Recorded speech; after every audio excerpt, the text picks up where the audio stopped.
बताओ मूर्ति करवा करवा।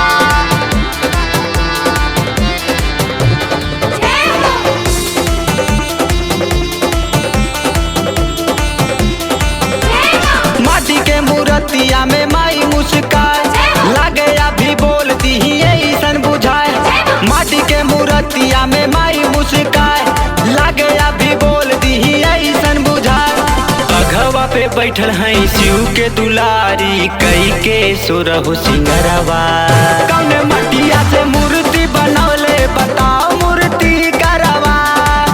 कौन मटिया से मूर्ति बनौले बताओ मूर्ति करवा करवा करवा।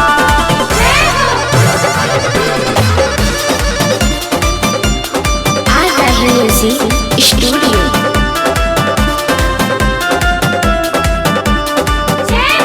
म्यूजिक बाय रंजीत राही।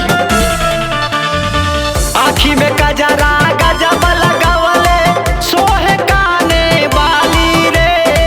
मूर्ति देख के मन हरसेला, ओढ़ेली चुनरी लाली रे।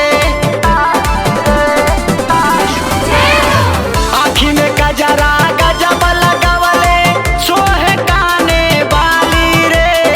मूर्ति देख के मन हरसे जब, ओढ़ेली चुनरी लाली रे।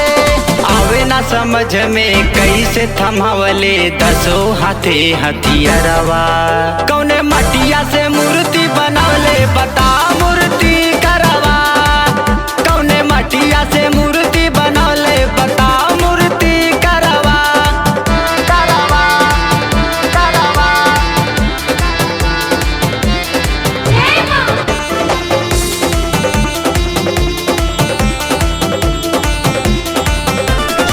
माथे बिंदिया चम चम चमके, चमक पवनवा डोलावेला। सूरज चंदा नमन करेले, प्रमुख भजनिया गावेला। माथे पे बिंदिया चम चम चमके, चमक पवनवा डोलावेला। सूरज चंदा नमन करेले, प्रमुख भजनिया गावेला। कहेले नितिन ओकर भाग खुल जाई, जे जे धरी पैरवा। कौने मटिया से मूर्ति बनौले बता मूर्ति करवा। कौने मटिया से मूर्ति बनौले बता मूर्ति करवा। माटी के मूर्तिया में माई मुस्काए, लागे अभी बोलती ही ऐसन बुझाए। माटी के मूर्तिया में माई मुस्काए, लागे अभी बोलती ही ऐसन बुझाए। अघवा पे बैठल है शिव के दुलारी, कई के सुरहु सिंगरवा।